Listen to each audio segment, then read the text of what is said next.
Hello guys, this is Guy the IT Guy, and welcome back. Now tonight, what I'm going to show you, as soon as I figured out where I placed it, is the guts, the brains, the brawn behind my blue box project.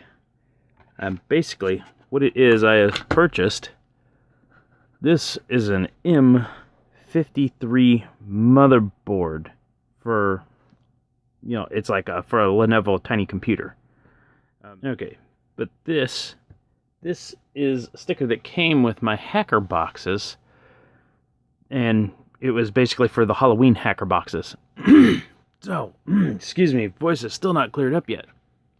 I just sat in bed and played that, basically, which is, Skyrim for the Nintendo Switch. Very beautiful game. I know people like Skyrim on the PC, but hey. But, excuse me. Basically, that sticker, I put that on the hard drive, because the hard drive was, ugly. So I put that on there, and now I call it my Los Muertos hard drive, or the dead hard drive. Because the motherboard came without a computer. The motherboard came without a hard drive. So I had to buy the hard drive separate. I think it cost me like $35 for the hard drive. Because it's basically, like a 200 gig hard drive. It's just a regular old laptop hard drive, which hooks into the eSATA. Well, eSATA, it's not external SATA. It hooks into the SATA ports for the actual motherboard, which the cords were all separate. I think I paid, I think this was $9.99 for the SATA parts. And then the fan was like another $15, and then the RAM stick, that was like $35. The only thing it did come with was its little power switch. It's just a momentary push switch, but I'm going to replace that with one of my momentary push switches that I have that's going on the front of the big blue box. And as you can tell, I've been working on it because I have my wireless mouse dongle stuck in the back. But this is pretty much the brains of it all. It is the equivalent of an i3 processor, but it's kind of slow. It's good enough to play. I can play all the way up to Dreamcast games. I played Nintendo 64 games. I am trying to work on it. The Nintendo 64 seemed to run just fine. PlayStation 1, PlayStation 2. PlayStation 2 runs pretty fine. Some games do require a little bit more oomph, so I'm going to have to eventually buy an 8 gig memory card instead of that 4 gig memory card that I've got sitting in there. But the 8 gigs at the time were a little too pricey. I went for the 4 gig, figured I could make it work with the 4 gig, but now I could see that I should have went with it. But yeah, the motherboard, basically, it cost me around $175 on Amazon. And then 3 weeks later, the M93 popped up on Amazon for $98. I think the cheapest you can get is $87, but there's $15 shipping and handling. So, then you have to get 2 RAM sticks, 2 SODIMMs.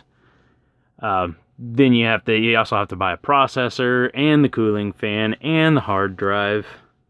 Where this, I kind of had to do that with this, but everything was already pretty much, stuck on there. The processor was already, it's soldered on. It's underneath this little heatsink here. If I remember right, it's been a few weeks since I had it pulled apart. But I do have some USB ports. I got a USB 3.0 on the front, and then I've got regular USB 2.0. I've got total 1, 2, 3 on the back. I got a RJ45. I've got a VGA, and these tiny PCs come with an odd square yellow power adapter. It's very weird, but I guess Lenovo's all switching over to that because that's what we use at work, and we use all Lenovo equipment, which is one of the other reasons why I bought this, because I'm familiar with the hardware pretty much. Excuse me, I work with it all the time. Although I never have to go into this detail with it. If one of our tiny PCs goes down, I just ship it back to the home office. They ship me back a new one. But yeah, and let's see what else was I gonna cover on this bad boy. It's going into my Big Blue Box project, which my Big Blue Box, I've got it over at a friend's house. They're drilling holes for it currently, so that way when because this fits into my project box perfectly, and they're cutting out holes for the back, so that way, say like my yellow USB dongle sticks out and my VGA port sticks out if I ever want to use that. It's got a display port over here underneath the fan next to the power adapter. I'm probably going to use DisplayPort to DisplayPort, or just get a DisplayPort to HDMI cable on Amazon and just roll with that. But that is the update pretty much for my Big Blue Box. And if you're wondering, it is running Windows 10. I have Windows 10 installed on it, and I'm running Launchbox. And I'm currently trying to, getting my big box ported over to it. I gotta copy my serial key over and whatnot. But yeah, I'm working on basically getting it to where, I could play all my PS2 games flawlessly. Some Dreamcast games do still clip, like, I haven't played Shenmue yet. Haven't got around to that one. But, everybody wanted me, at least everybody around here wanted me to test Sonic, what was it, Sonic 2? I can't not remember what it was called. It wasn't Sonic Generations, but it's the one with the little goofy little catchy theme song, and you're on the little snowboard going down the street. Looks like you're going down San Francisco Hill. It clips. And it clips a little bit here and there. Then when you start to go down the last run of the concrete road, everything just clips out, and then you just go sliding through cars, and I don't know if it's got anything to do. It's probably got something to do with the processor. I'm hoping it's got to do with it only has 4 gigs of RAM.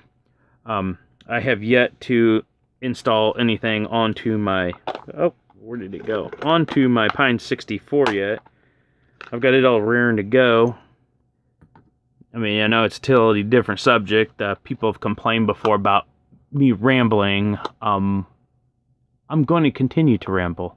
I don't live my life on a script. I don't believe in, scripting out my life. I think that's ridiculous. But that's my Pine 64 with 64 gigs of eMMC. And I want to put Dreamcast on it and try to get everything to run on it. Dreamcast seems to be the big, how can you say the bench test? I mean, a lot of people like to run N64 and play Super Mario Smash Brothers and get to the Yoshi level where you got the Yoshi flood. Yeah, that is a good test. I'll give you that one. But, another good test is, just try and play a normal Dreamcast game. Well, I have one that's not exactly normal. It's, what is it called? It's not Night of the Living Dead. It's, I cannot remember the name of the movie. It's got Bruce Campbell in it. He plays Ash. Slashy Ashy. Holy God. Evil Dead, I want to say. I could be completely wrong.